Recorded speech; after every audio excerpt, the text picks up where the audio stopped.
Hello and welcome back to our YouTube channel. Well, it is lecture 30 of Indian Polity, and almost today it is going to be the last lecture of Indian Polity, and today we are going to wind up the syllabus of Indian Polity for your UPSC preparation. So the date is 18th July, as you can see here. Now, before we will start our discussion what is left with respect to Indian elections, before that I would like to give the brief introduction about this initiative which we started a month ago.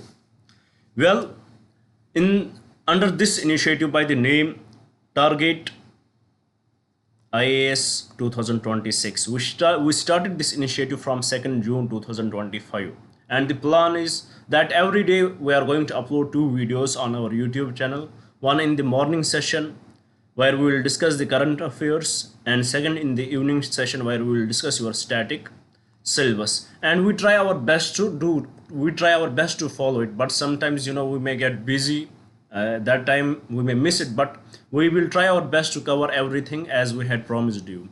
And here in the static portion we had promised you one thing, that by the month of January 2026 we are going to complete your full syllabus, whether it would be related to your prelims or whether it would be related to your mains. Whatever subject is required for you to cover to clear the exam, we will clear that subject here, we will discuss that subject here, so you don't have to worry about it. But here is an exception, and this exception is related to your optional subjects.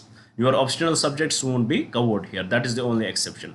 And one more thing, as we are delivering these lectures, at the same time what we are doing, we are preparing your notes. These notes are very much different from the conventional ones you read, because the books you read, they don't give you the questions after every topic. What happens when you read the conventional books, you just read them, you don't feel what topics are important for you. You may miss that. It is our human tendency, we may miss important points there. But if you have questions after every topic, it will give you the realization that how this topic can be relevant for your preparation. And in this model we had prepared your notes, and they would be ready once we complete the syllabus of every subject. As right now we are about to complete the Indian Polity, the notes would be ready, but not after this. But after from Monday we are going to start the governance. After the governance is over, we will give you the combined notes of Indian Polity and governance, and they would be very much useful for you if you are going to read them. It is optional. If you want to get the access to these notes, just mail us, but for that you would have to pay 200 rupees per subject. That is the only money which you can pay us. If you want to support us, this is how you can support us.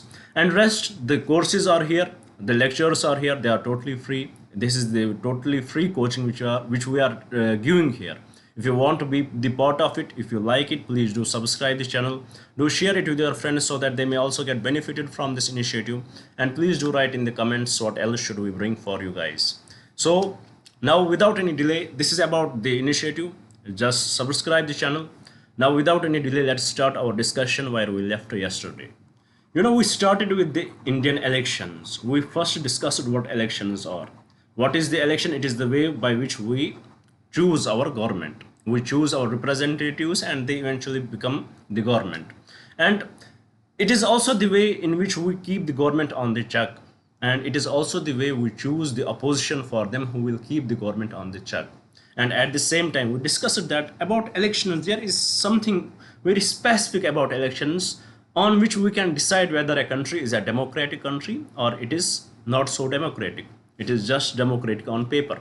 And how we can check it, it is about how the elections are held, whether elections are fair, whether elections are conducted periodically, and whether the elections are free. If these criteria are found in the elections, then we can say that the country is the democratic country in real sense.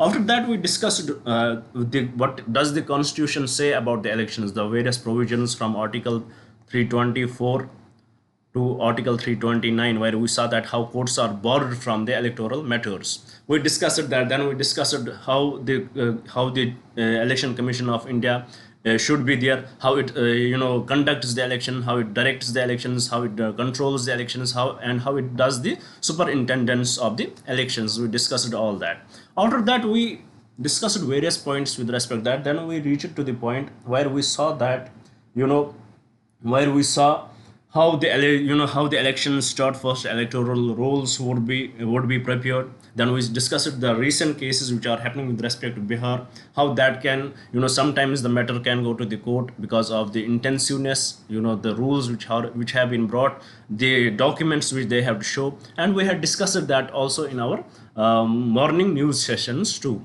And after that, we also discussed once the dates are given, then the model code of conduct will come in, and it will remain till the results are declared. Till the results are declared, the model code of conduct will remain there. And in this process, we saw that how the voting would be done. Earlier, it used to be through ballot paper, but in early 1980s, it was the first time when the EVMs were used in the Parur district of Kerala.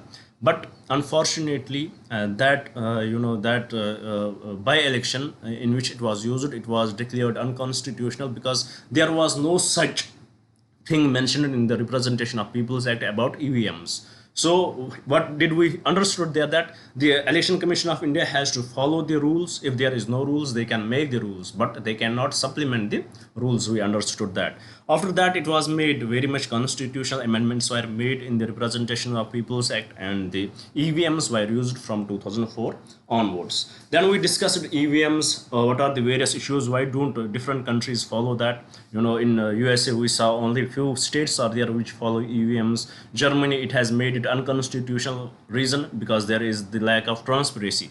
And to overcome this issue of lack of transparency, we introduced the VVPATs. Then we saw that how you can cross check them. Earlier it was 5 VVPATs, then 5% of VVPATs. If you are the second, third loser, then you can go for the recheck. You have to invest your money. If there is any malpractice, then this money will be given back to you and there will be new elections.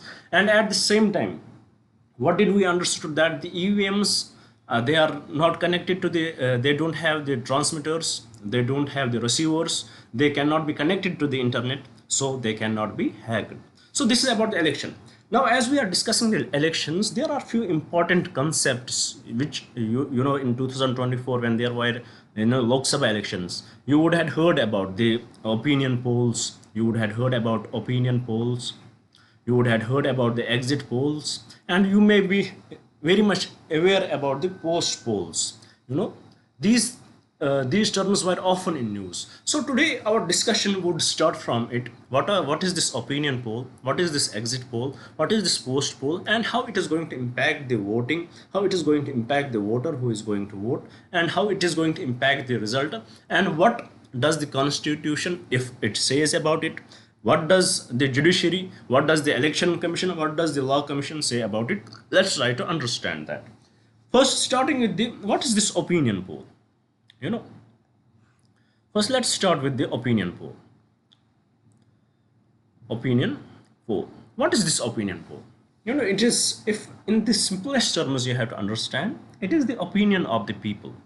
Opinion poll would be the opinion of the people. But of whom? It is the opinion of whom? The organizations will do this opinion poll, will go for the opinion poll. You would have seen when elections are there would be different news channels who would say that according to opinion poll, that particular political party is going to win.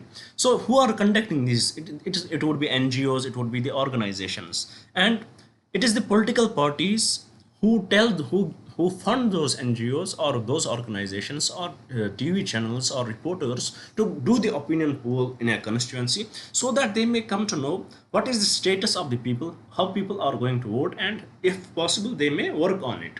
So this is how it is done. And this opinion poll, how it should be done. So this is first, it is this opinion poll, one thing you have to remember, it is conducted before elections. It is conducted before elections. Now, remember this much. Then we will come back to this topic. What is the exit poll?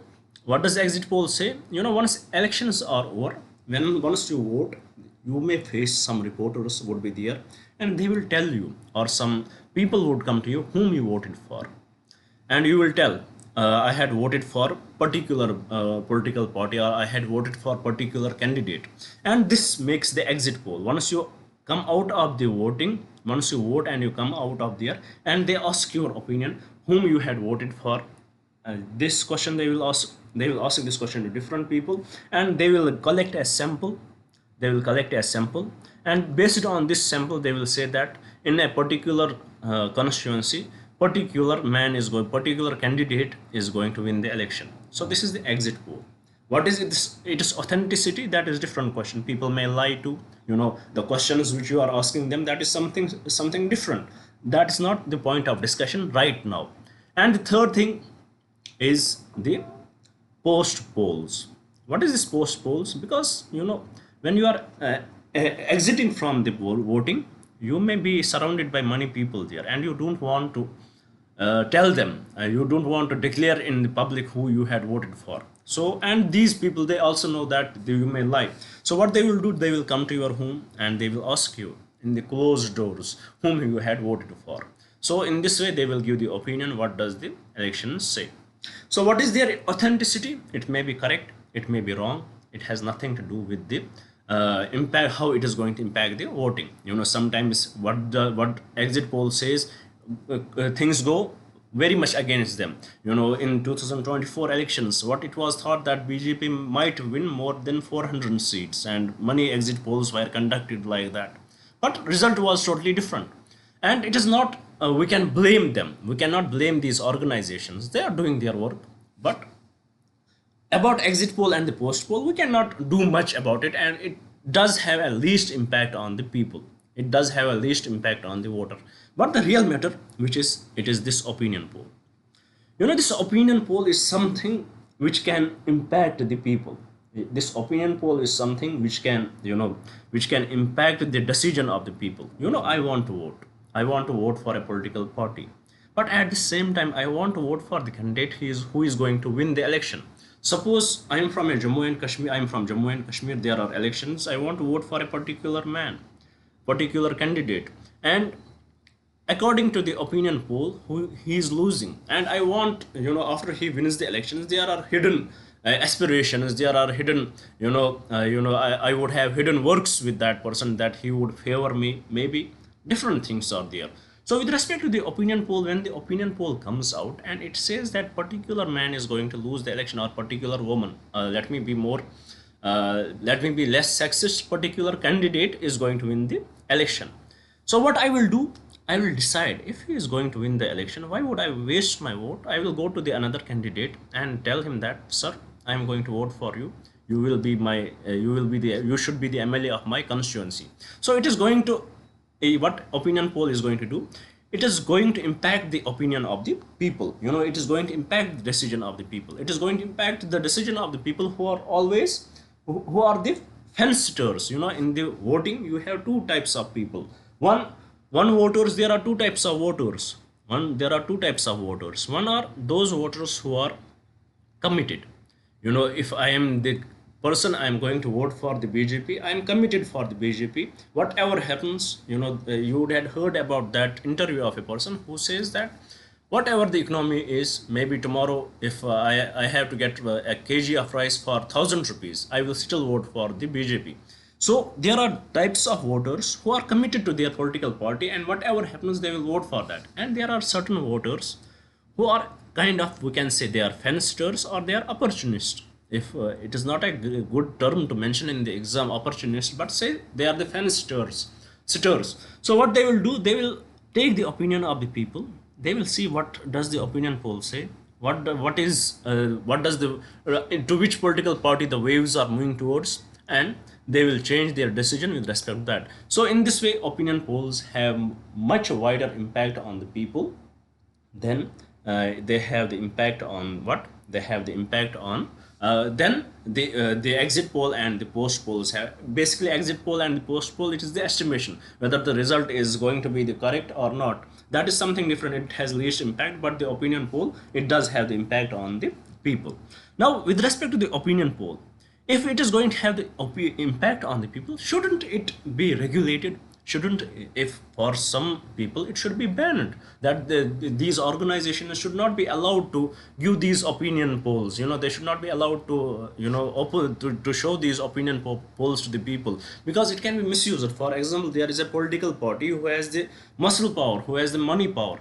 They will buy all the media, they will buy everything there, they will buy the social media, they will have the money to invest in, and they will propagate this opinion poll in this way that they are going to win the elections, other political parties have no chance. So in this way it is going to impact the credibility of the election, and then how it is the fair election when there is no credibility, when there is no equal terms in the election.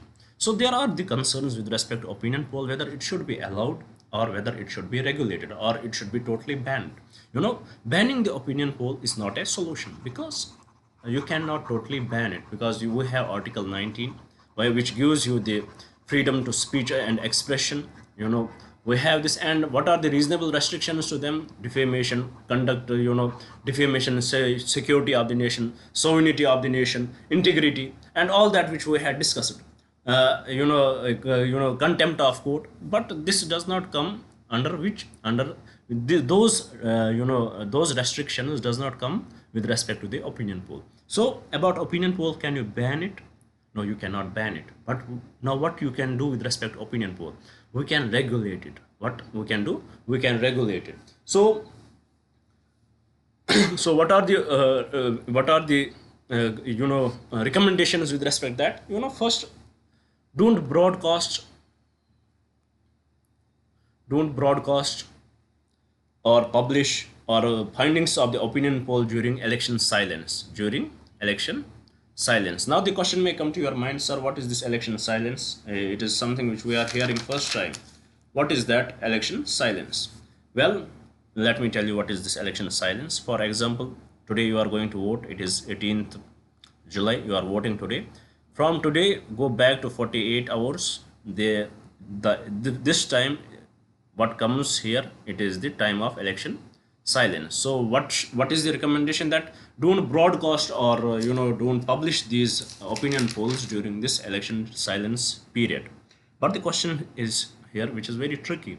In our country, the elections are held in the multiple phases. We have multiple phase elections. For example, we have phase 1 election, we have phase 2, phase 3, and they happen during different days. Phase 4, here we have the phase 1.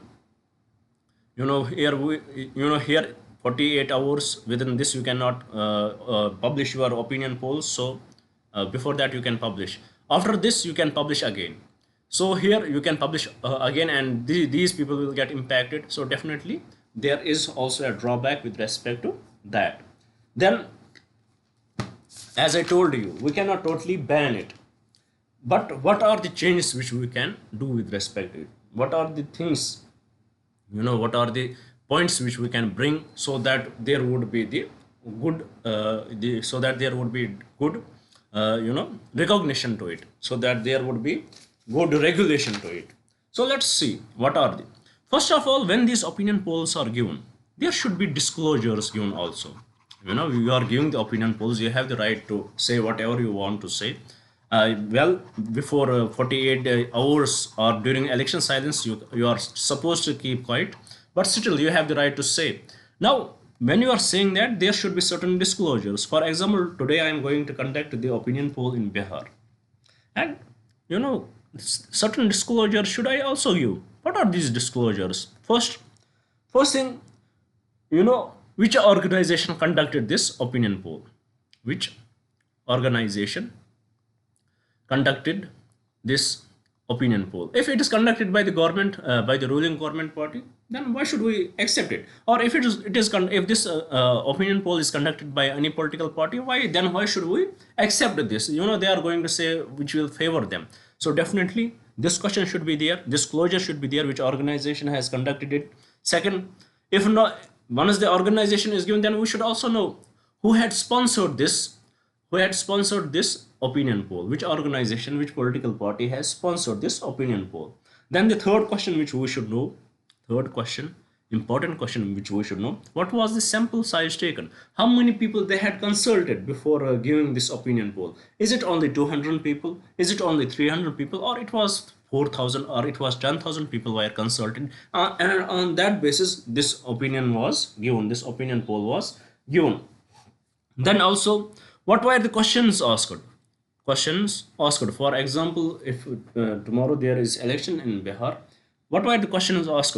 Who you prefer to be the CM? They will give you opinion. And let's suppose the Nitish Kumar was not mentioned in those questions, and and Lalu's son, he was mentioned.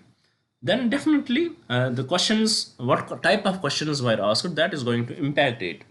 And how those questions were asked, what type of questions were asked, how those questions were asked, this should also be given there. So all this, all these things, it should be very much disclosed before they give these opinion polls, so that people will analyze it, people will come to know what does the opinion poll say, and what does is this opinion poll really legitimate. And once they will know that it is really legitimate, then they can vote on their behalf. They will be given time 48 hours while they will think, and they will vote. So this is the discussion with respect to opinion poll. Can we stop it? No, we cannot ban it, but we can definitely regulate it. So with this, let's move to the another topic related to elections only. Today's discussion is much related to your mains preparation. So please, keep be very much, connected with the lecture. Now, the another topic which may be asked in the exam is about the compulsory voting. Whenever there are elections in our country or in any state, we often see that what was the voting percentage? It was only 68%. What was the voting percentage? It was only 50% in Mumbai. What was the voting percentage in Kashmir? It was only 23%. Often we see such results. What does it mean? When there is very less voting percentage, then this means that the people don't prefer to vote. People stay away from the voting. Now the question may come to your mind: they don't vote. When they don't vote, they don't get involved in the democratic exercise. They are not getting involved in the democratic exercise. And once they are going to ask the questions from the government may tell them, you did not even voted for any government, why you are asking questions from us? So there is no credibility of the questions. And also, once the government is eventually government is somebody is going to form the government, even though there are least amount of votes, even though there are only 20% of the votes, there would be the government would be formed. So this government, would it be the popular government, or it would be the unpopular government? Is this government elected by the majority, or is this government rejected by the majority? So these questions are to be answered. For this, the discussion is, should there be the compulsory voting? Can there be the compulsory voting? 100% there can be the compulsory voting, because there are many states, many countries which has the compulsory voting. For example, Australia has, Greece had, and different other states have. It is said that approximately 14 countries have the compulsory voting. But the question is, should there be the compulsory voting? Now there are different answers to it. Few say yes, there should be the compulsory voting, and few say no, there should not be the compulsory voting. And what are their reasons, that we are going to understand. Let me rub it first, then we will start understanding what are their reasons why they say that there should be the compulsory voting. The reasons I will highlight them first. The first is illegitimate government, and second reason is what? Voters apathy. So let us see what it is. And the third is that we will discuss here. For example, they are related to then election malpractices. Then we will discuss. They are lower, least concerned with it, but still important. For example, as I told you, in a state, for example, we will take the example of Bihar. Let's suppose the voter electoral roll says approximately there are 8 crore voters. Let's suppose that. And let's suppose out of this 8 crore voters, only 50% of them voted. Only 50% of them voted. So out of this 50%, they voted, and only out of this 50%, let's suppose there are 3 political parties A, there is political party B, and there is political party C. For political party A, they got 30% seats. For political party B, they got 10% seats. For political party C, they got 10% seats. Let's suppose. So who is going to win the election? It is political party A will be declared that they had won the election. What is the criteria for that? They had won 30% of the votes. But if we analyze it, out of 100%, they had only won 30%. What does it mean? That 70% of people did not choose them.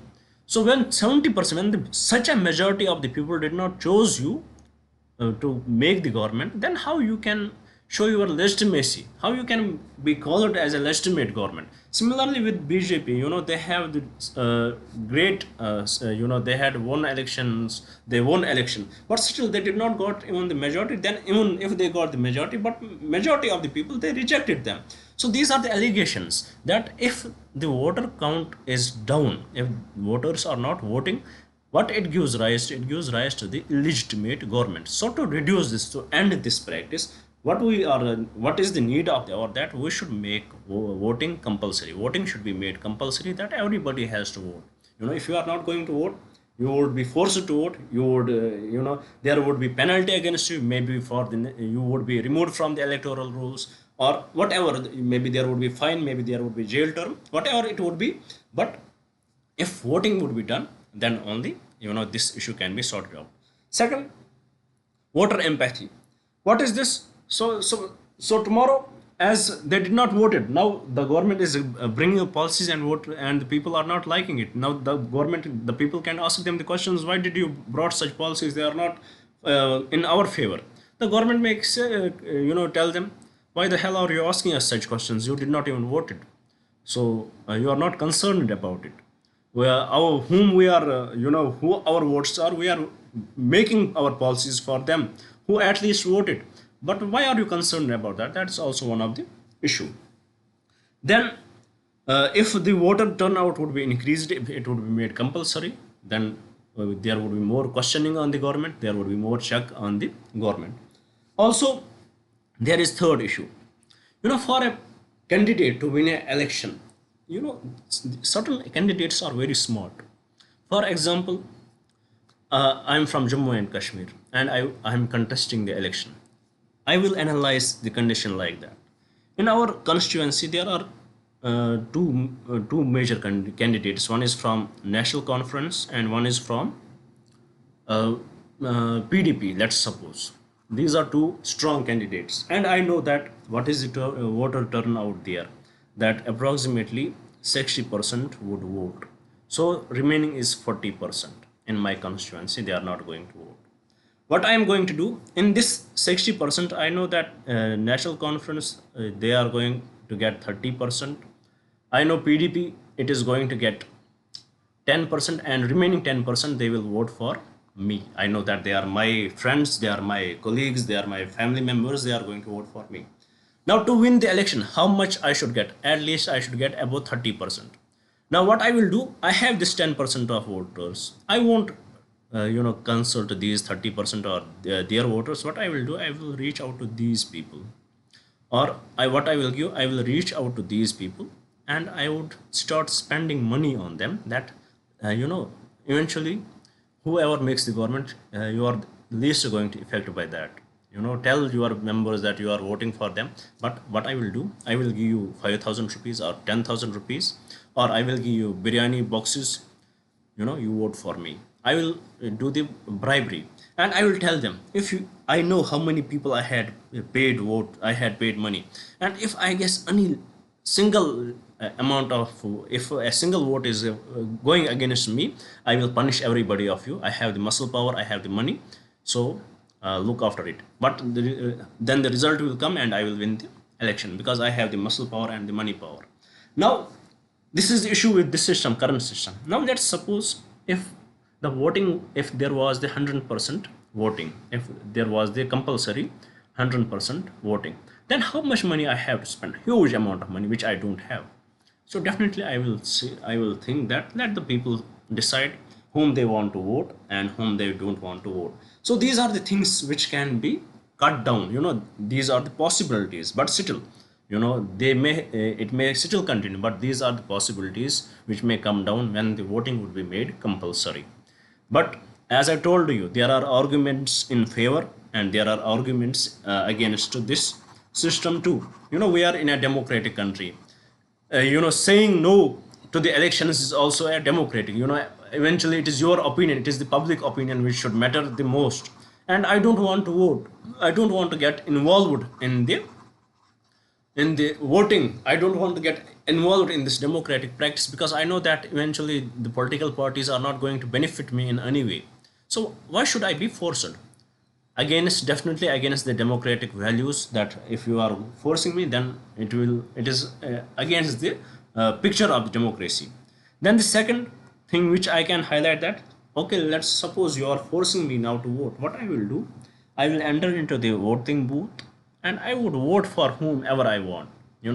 Mostly there would be donkey votes. What are these donkey votes? For example, the first candidate, who he would be, I would vote for them. And it is seen, it is seen where there is compulsory voting, there is rise of these donkey voters. They will go for the serial number 1 and they would vote for them. Or what they will do, they know that they had been forced to vote, now they will vote for the worst candidate, so that they will show the government what is the consequence of it. And it is also one of the result that it has happened. Or they will go for it. Or what they will do, they will not even register with the electoral rolls. So these are the drawbacks, these are some arguments which are against it. That first, it is against the democracy, that you are forcing somebody to do something which he is not willing to do. Second, even though you will force him to vote, what is the guarantee that he will vote for the right candidate? He may try to punish you, he may try to save the time and vote for the first serial number. That is also the chance. Then also there are chances that that he may punish you, or he may withdraw his name from the electoral roll. So these are the arguments in favor. Then these are the arguments which are in opposition to it. Now elections are over. This is with respect to election. Now there are certain other things. Suppose I am the candidate, I had contested election from any constituency. Now what are the instruments which should be ideally available to the people? Let's discuss about those instruments, which is direct democratic devices. What are those devices? The first device which is often discussed is right to recall. Right to recall. What is this? Suppose I had contested an election from a constituency A, and when I contested this election, I promised them that I would be there with you. I would have my residence here in this constituency, and I would often listen to you. What are your problems? I will solve your problems, and I will do everything what is required for you. But once I win the election, what I will do, I would move away from here and I would reside in some Bosch city in Srinagar. I would reside there and I would never visit the constituency which I won election from. So ideally, what should have been the option available to the people? They should have this option, which is right to recall. What they should do, the people should have the right to recall who they have elected. They should consult the election commission, so that there would be re-elections after 2 years or 3 years. There will be re-election if I am not visiting this place, if I am not answering them. There should be re-election and they should elect anybody else on my behalf. But this option is not available in India, because what it will lead to, it would lead to further complicating the election system. Also it would lead to the excess of democracy, and it is not recommended in our system. But at the local levels, at some places, this right to recall has been established in certain states at the local elections. Then the second instrument or device, it is of the referendum. With respect to certain government policy. Suppose tomorrow government is trying to bring in some government policy with respect to inheritance tax, and they will take the opinion of the people what we should do. Or tomorrow the Britain, they thought that they will come out of the European Union, and they did the referendum with respect to that. And what was the most searched thing on the internet? That in the England, what is EU? They did not even know what is EU. So referendum, it is asking the people which they don't have the knowledge of. So it is also not that much respected and not that constitutional. After that, there is initiative, another device, initiative. It is something which is initiated by the people and the government makes the policies, not in our country. Then there is another device which is called the plebiscite. It would right to self determination. As you would had heard about J&K, Jammu and Kashmir, they have this right to self determination whether they would want to be with Pakistan or India. So it is also not conducted yet, and UN has proposed it, but we are not a state which will, we are not a country where we will give our territory, so has not been conducted. So these are some democratic, some democratic devices post election, which are very much relevant, which can be relevant for your preparation. Now let's discuss with the political parties. We had discussed it with the election. Now let's see what who are the people who contest this election. Let's try to discuss. Let us start our discussion over the political parties.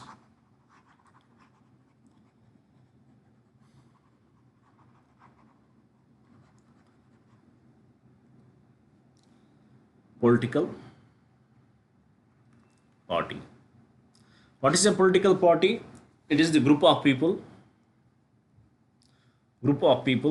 who have same ideology and they come together, and the primary intention of them is to form the government. This is the simplest definition of the political party. Not they are going to reform it, not they are going to bring in the reforms, but to form the government. They might have the different intentions too, but the primary intention is to form the government. And these political parties, they will have to do one thing. There might be thousands of political parties in our country, but what is the difference? You would have heard about that Indian National Congress, it is the national political party. BJP is the national political party. So what is this difference? National political party, regional political party. Let's try to understand that. First we will establish the chart here, which will explain you this difference. Let's try to establish the chart. Here we have the political party. Then we have the Election Commission of India. In election, here we have the political party. Here we have the registered political party and unregistered political party. In registered, why we call it registered? Because they had registered with the Election Commission of India, and in unregistered political party they had not registered with Election Commission of India. Why can they contest elections? Yes, they can contest elections. Why are they there? Mostly they are there,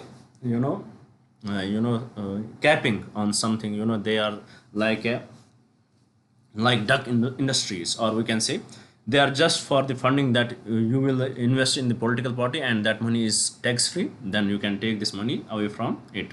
So it is something to avoid the taxes.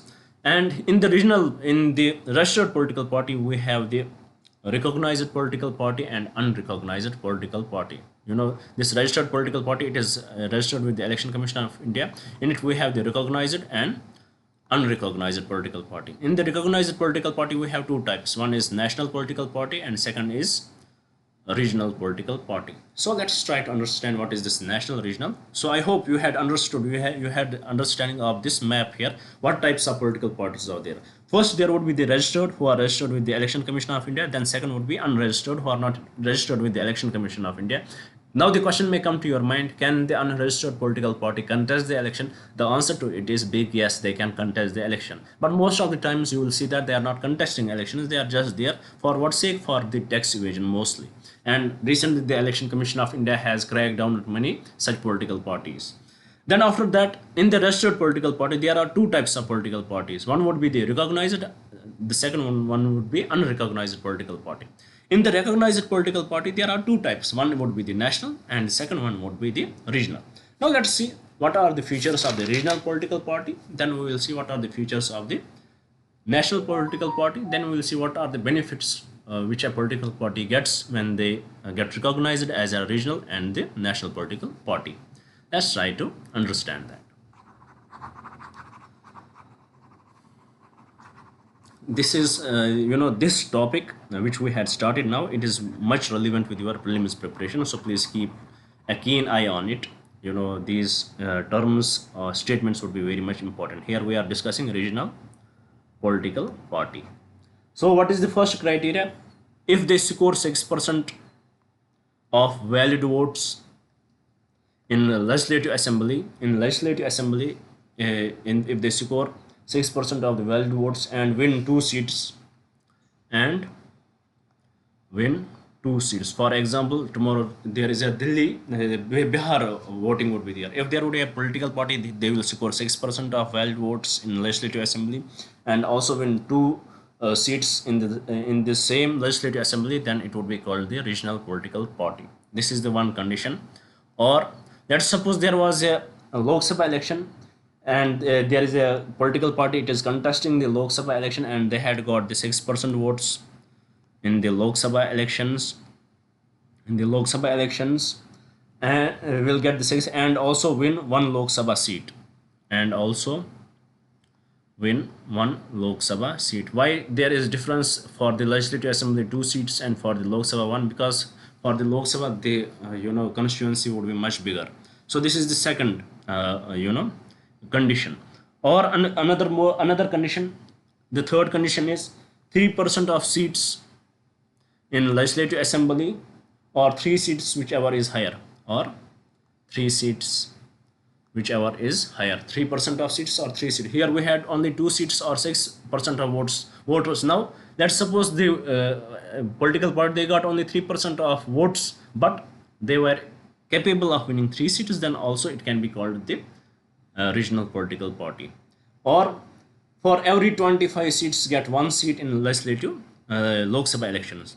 For every 25 seats get 1 seat in Lok Sabha elections, then it would be called the political party, the regional political party. Or then the last condition is, or get 8% of votes in Lok Sabha elections. If these conditions are fulfilled, or any one of these conditions are fulfilled by the political party, then that political party is a regional political party. And if such conditions are fulfilled by a political party in 4 states, that political party would be the national political party. But there are certain other features of the national political party. But here, remember, if these conditions are fulfilled by 4 such states, then that political party would be the national political party. And also, what would be the extra or for them, for the national political party? Or would be candidates score 6% of valid votes in 4 states, 6% of valid votes in 4 states, and then party has at least 4 MPs in the legislative assembly, and they have the 4 MPs in the legislative assembly, then they would be declared as the national political party. Except these features, if the political party has scored 6% of the valid votes in the 4 states and party has at least 4 MPs in the Lok Sabha, then it would be considered as the national political party. Or if the political party has 2% of the total seats in the Lok Sabha from at least 3 states, 2% of the total seats in the Lok Sabha from at least 3 states, What is 2% of 543? It is approximately 11 seats. They have 11 seats in the Lok Sabha, but it is distributed in 3 states, then it would be called as the national political party. If these criteria which we discussed for the regional political party, it is fulfilled in the 4 states, then the party is the national political party. With extra is that candidates score 6% of valid votes in 4 states and that they have the 4 MPs, or 2% of the total seats in the Lok Sabha from at least 3 states. That would be approximately 11 seats in 3 states. So if these criteria is fulfilled, then a political party would be regional political party, or it would be the national political party. Now, what are the national political parties which we have right now? Let's try to figure out that, because it can be relevant for your exam. A question about these national political parties can be asked: who is the founder of them? So please do remember that in 2024 UPSC exam, this question was asked. So it is important for you to know who is the founder, who is the president, or who is the leader of these political parties, this becomes important for you and it is a homework for you. So what are the national political parties? We have the BJP. Second, we have the Indian National Congress. Third, we have the Communist Party of India, Marxist. Then we have fourth, Bahujan Samaj Party. Then we have the National People's Party, fifth, National People's Party, and then we have the sixth, Aam Aadmi Party. So please do know who are their founders, who is the president, and a little bit about them. Some basic information. It is required for you to know about them, because as the elections are in the news, it may become important for you. Now we discussed what are the features of a political party to be the regional political party, or the state or the national political party. Now let's see, why do would states aspire to be the recognized political party? What is the reason for that? What are the benefits of a recognized political party? First, they will be granted the party symbol. Party symbol. For example, the Aam Aadmi Party is contesting election in Delhi and Punjab. They are winning the seats there, and maybe in Gujarat certain seats they have, or Rajasthan. Even if the candidate from the Karnataka or Tamil Nadu, they want to conduct for the Aam Aadmi Party, they will use the symbol of the Aam Aadmi Party, and it will ease their contesting of the election, and also it would be very easy for the voters to vote for them, their supporters to vote for them. First, they will be granted the simple. Second, they will be granted the access to electoral roll. They will come to know who are the people who are going to vote for them. They will have this access to electoral rolls, and also they will have 40 star campaigners. They will have registered for the registered political party. They have the 40 star campaigners. For the registered unrecognized political party, they have only 20 star campaigners. Registered unrecognized, they have only 20 star campaigners. What is this star campaigners? For example, what is the maximum amount of money a candidate has to spend in the election? The maximum may be 90 lakh, from the date he files the nomination till the results, till the elections are there. 90 lakh he can spend. But he knows that if I am going to contest the election from my constituency, I know that people don't know me, they may not vote for me. Then how I can win the election? Suppose I am contesting for the BJP, what I will do, I will call, if possible, Narendra Modi to come in and visit my constituency and deliver his speech there. Then people may get to know that my contacts. People may get to know what my ideology is, and they may vote for me. So in this way, it may help me. But bringing Narendra Modi to my state, to my constituency, it is not easy for me. It would need huge amount of money, because there are security issues are there, various other issues are there. So this amount of money, if I will spend from my from my budget, then I will only have one campaign for myself, and it would be his campaign. So what if you are a political party, if you are the registered political party, this amount of money will not be deducted from this amount of money is extra.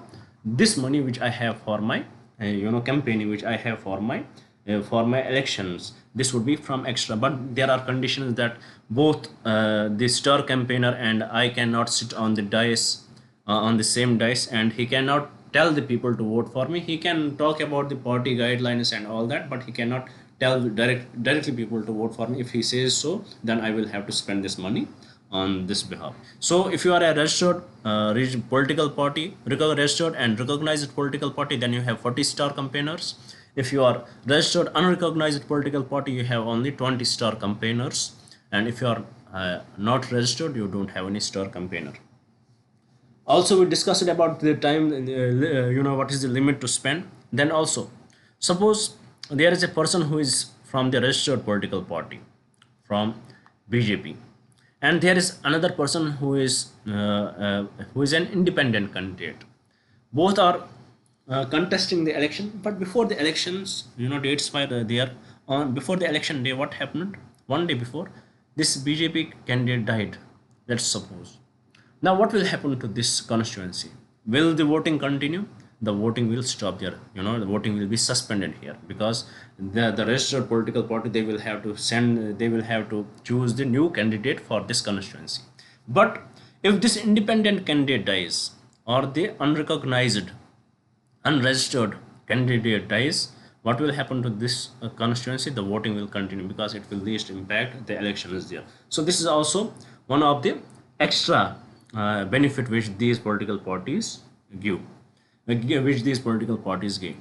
But still, we saw that how, even though we have the time period, we have the limit of the expenses, we have various, with respect to the during the elections, but still there is the scope for the reforms. Now let's discuss what are the election reforms which are required, which are much needed right now. Let's try to discuss on the election reforms. Let's try to find out that. After that, we will discuss the Representation of Peoples Act, and we will conclude our discussion. Basically we had almost discussed the Representation of People Act, but it is important for us to give it the last good, good view. How does the Representation of Peoples Act look like? So what are the electoral reforms which are needed, much needed? Electoral reforms which are much needed. First, there should be the limit on the expenses, on the spending for the political party. Limit on spending for political party. Limit on spending for political party. There should be a limit on that. There should definitely be the limit on the expenses of the political party, even though we established that there is a time period. But still, when I know that I am going to contest the election for BJP, I am not going to start the campaign from the date I get nominated. I will start campaign way before that, and this amount of money will not be adjusted in my how much I had spent it. The only amount of money which gets adjusted is the day from the date I get nominated. My nomination letter gets accepted. From that date onwards, whatever I spend, that gets highlighted. So there should be definitely the limit on the spending of the political parties. And also about the election expenses account, which a candidate election expenses account which the candidate has to maintain, which I earlier told you that from the date I get nomination letter till the results are declared, how much I spend. Only this is getting, this is what I record, and this is what I am supposed to record. If I fail, I can get disqualified for 2 years. So here, what are the changes which are recommended? That first, this should be increased the time limit. It should, from the date it is announced, elections are announced, it should add all that stuff. And also, if I violate this, I should be banned for 5 years extra, so that I cannot contest the another election too. So this is also one of the change which is often discussed. Then also about the political donations. There should be much transparency with respect to political donations. It should, we had the electoral bonds, but it got, by 24th, in 2024, it got, in 2000, prior to 2024, I guess, electoral bonds, it became unconstitutional.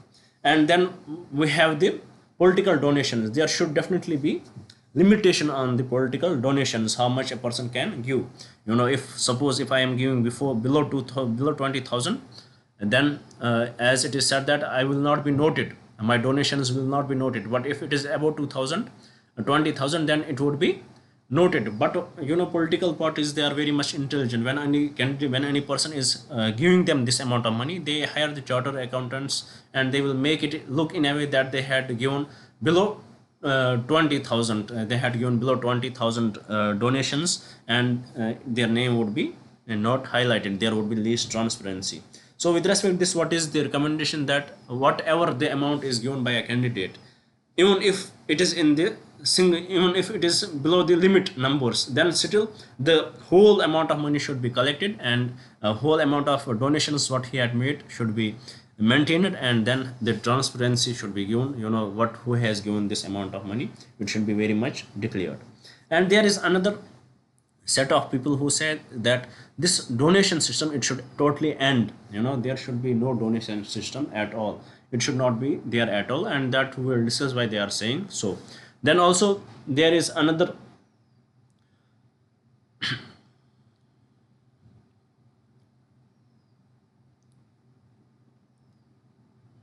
there is another concept related to the independent candidates. The election commission says, the law commission says, who are these independent candidates? They are the people who are just a bogus voters, they are the dummy voters, they try to confuse the people, so they should not be allowed to contest the elections. This is also one of the recommendation, electoral reform which is made. Then about the nota, none of the above. The reform with respect to this is that it should be none of the below, none of the below.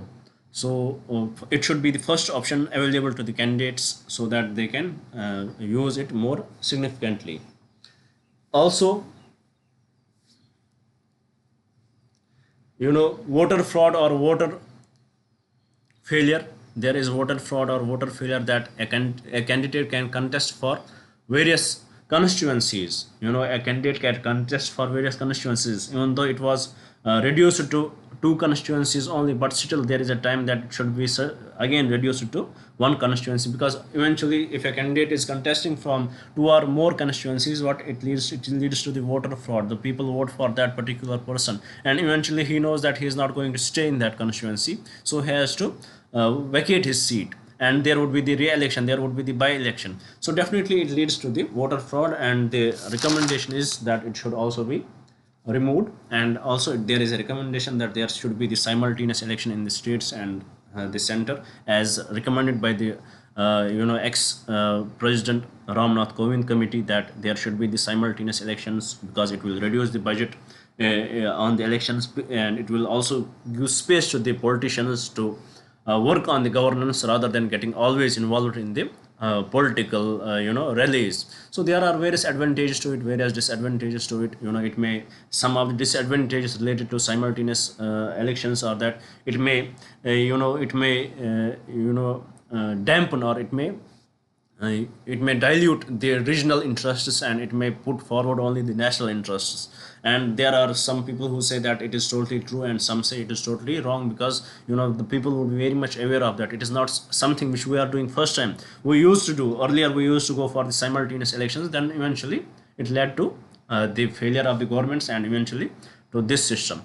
And also there are some challenges, that if we have to bring in the simultaneous elections, we have to go for the constitutional amendment, and certain amendments where we need to end the term of different states. For that we need to get this special majority, where the states will have to give 50% of the states will have to agree with that, where the federal structure would be changed.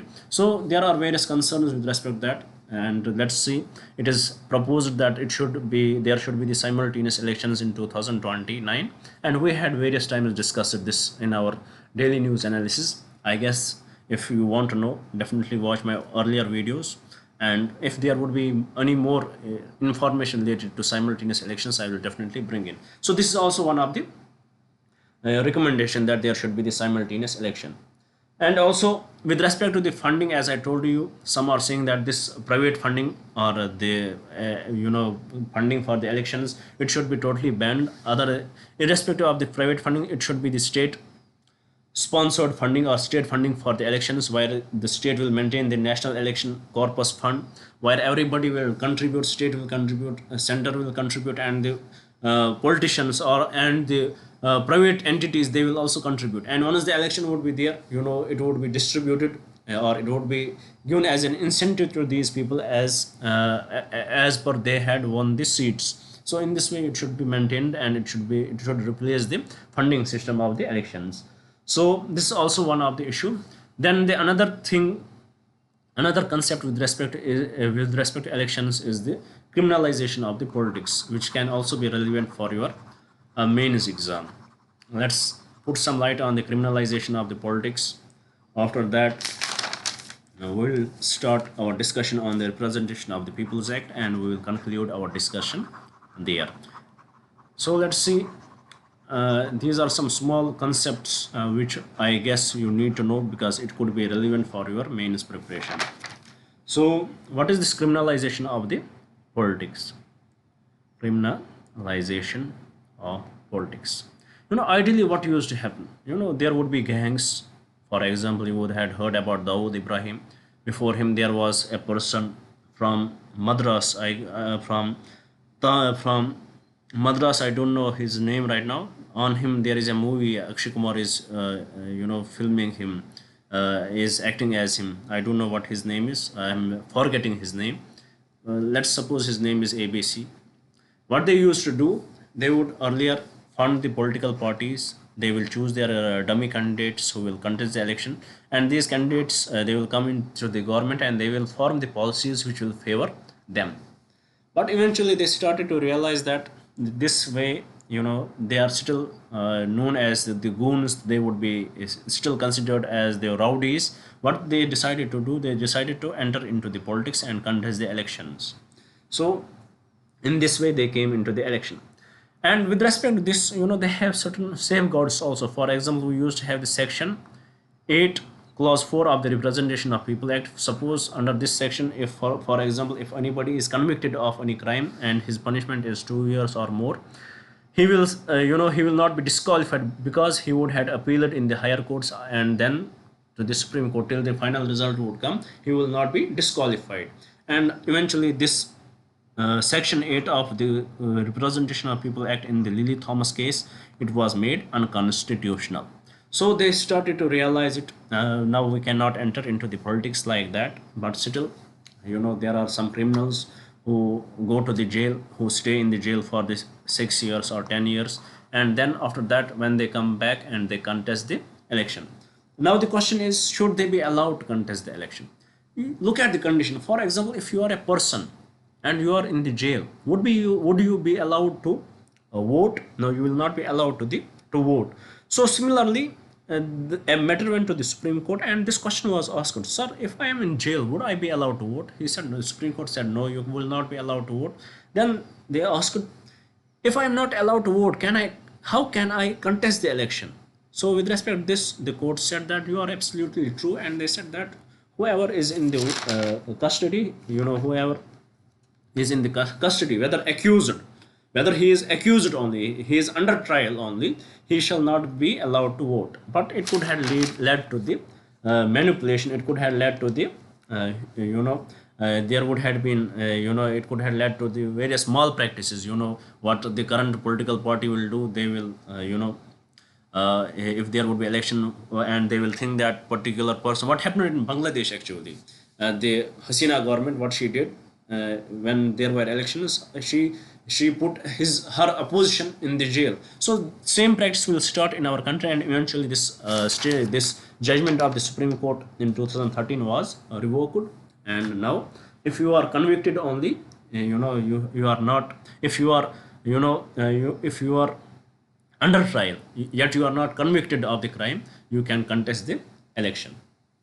But eventually the Supreme Court started to realize that those people who are convicted or who are the criminals, these political parties, what they are doing, they are giving them more tickets to these people. And then the matter went to the Supreme Court. Supreme Court asked them, why you are giving these tickets? They said that it increases our vulnerability. The Supreme Court said that this cannot be the reason.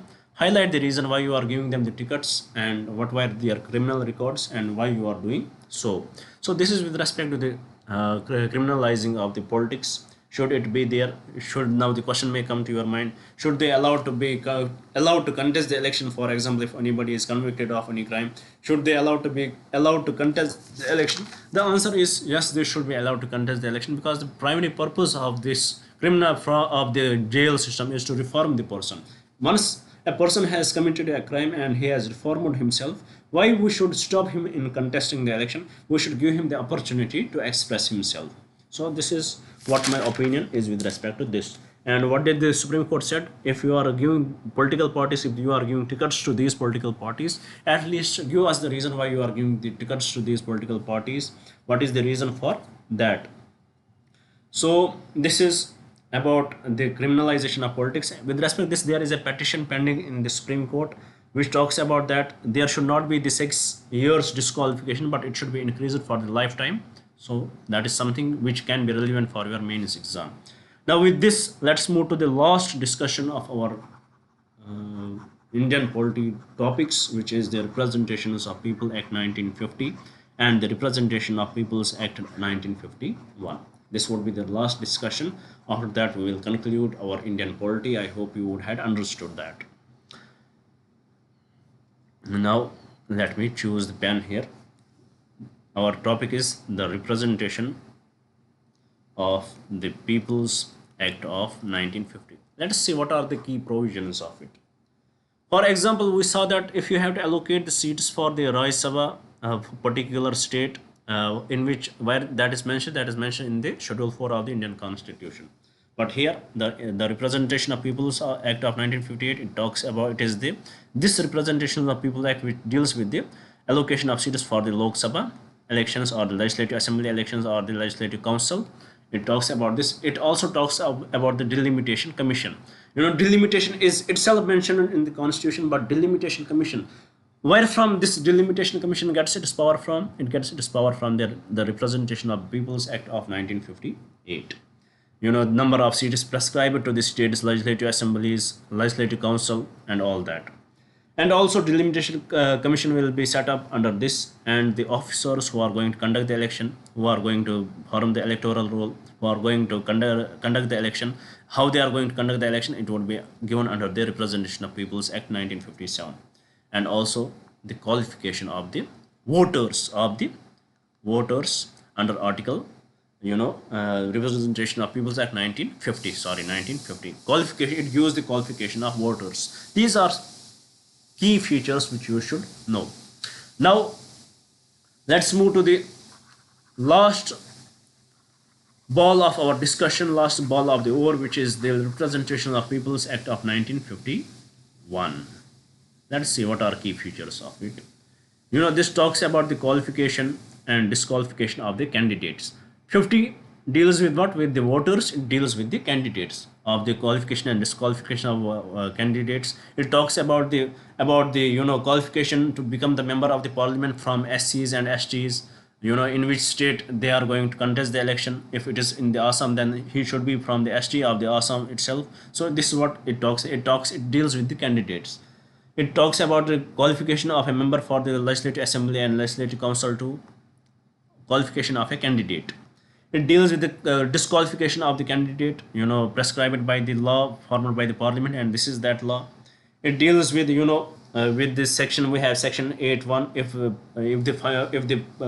If the punishment is only fine, then he would be disqualified for the 6 years. What are the crimes? Suppose he has promoting enmity, promoting terrorism, untouchability. If, for example, if a candidate has been convicted of a crime in which he has promoted enmity in this society, or he has promoted terrorism, or he has promoted untouchability, for such crimes, even if his punishment is only 6 months still, or his punishment is only fine, no jail term, still he is disqualified for how many years? He is disqualified for 6 years. Then there is disqualification under section 8 schedule, clause 2. Here it was he is imprisoned, for maybe in this he is only in the section 2 only imprisoned for 6 years. But what are the punishments? For what crimes? He was involved in hoarding of, or he was involved in provisions related to dowry, then he would be suspended, even though the punishment is only 6 years. Then we have this section 8 clause 3 of the Representation of People's Act, which talks about other offenses other than offenses in section 1 and section 2. Then a person will be disqualified for, if the punishment is 2 years, he will be disqualified for 6 years. And under this, defamation is also a term, and under this the Rahul Gandhi was convicted, but he went to the Supreme Court, and Supreme Court stayed the convention. Please remember that we discussed that under section 8, if he will go to the other under section 8 clause 4, where the remedy was given that if you are convicted, then you will appeal in the other courts, you can still hold the election. But it was made unconstitutional in the Lily Thomas case. But why Rahul Gandhi was given the chance to contest the election? The reason for that was he went to the Supreme Court, and Supreme Court stayed the convention with respect to the defamation case which he has made with respect to the Modi cost. So this is about the Representation of People's Act of 1951. It talks about the qualifications to become the member of the parliament, qualification to become the member of the Legislative Assembly and Lok Sabha Legislative Council. It talks about the disqualification of the candidates. It also talks about the right to vote. Yesterday, if you can remember, that I told you, right to vote in reality is not a constitutional right. But what does the UPSC say? What does the NCRT say? They say that right to vote is the constitutional right. Then we have to agree with them. But where from the right to vote? Again, its prominence, it is from this Representation of People's Act. And also right to be disqualified from the vote, section 16 of the Representation of People's Act. We get the right to be disqualified from the vote. And also, if there is a dispute with respect to the equality of the votes, then how the presiding officer will vote, that is dealt in the Representation of the People's Act of 1951, that he will draw a lot, and from that whose name will appear, that candidate would had won the election in the Legislative Assembly elections, or legislative in the Lok Sabha elections. Then we have the, if there is any election petition, if you are not satisfied by the process of election, you can approach the High Court directly. It is also given in the Representation of the People's Act 1951. And also the Representations of the People's Act 1951 says that you cannot sell liquor. Liquor not be sold, given in distribution on the polling day. You cannot sell the liquor. So with this, we had completed the full syllabus of the Indian polity. Whatever is required for you to clear the exam, we had cleared that. Now you may ask me a question, sir, we did not discuss the Finance Commission, CAG, GST and all that stuff. Well, wait and watch, because we are going to conduct the governance. There we will discuss what else we left, which is in your books, basically.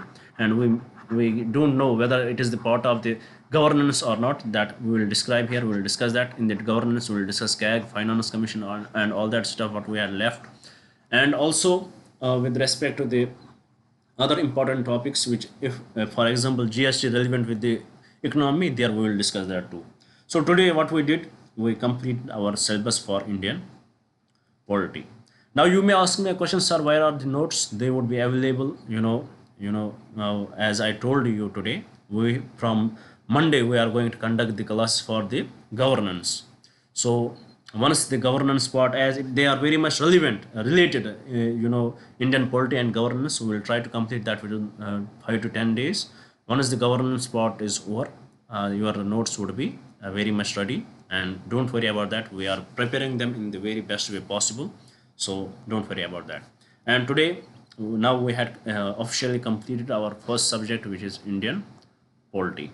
From Monday, we are going to start the governance, and it will take us only 5 to 10 days to complete the governance. After that, we are going to discuss the history from the ancient, then medieval, then modern, then world, and then post independence. This history we will discuss. After that, we will shift our approach to the international relations. Then we will shift towards the economics. After that, we will shift to geography. After that, ecology and environment. Then 8th, science and tech. And then 9th would be the security. And I will try my best to complete these subjects at least before the month of January 2026. And what else would be left, that we will try to discuss in the month of January and also in the coming months. So if you like this initiative, please do subscribe the channel. It is our first time. We may not have that experience in teaching, but one thing is very much clear: the information which we are giving here, it is so much relevant for your preparation. Even though you would have not read anything and you just had gone through our videos and our notes, I can guarantee you, if not you will qualify the interview, but at least you will reach till the mains. This is the guarantee which I can give to you guys. So with this, thank you for staying with me. Thank you very much, and have a nice day. Best of luck to you guys, and stay blessed. Stay with us. Thank you.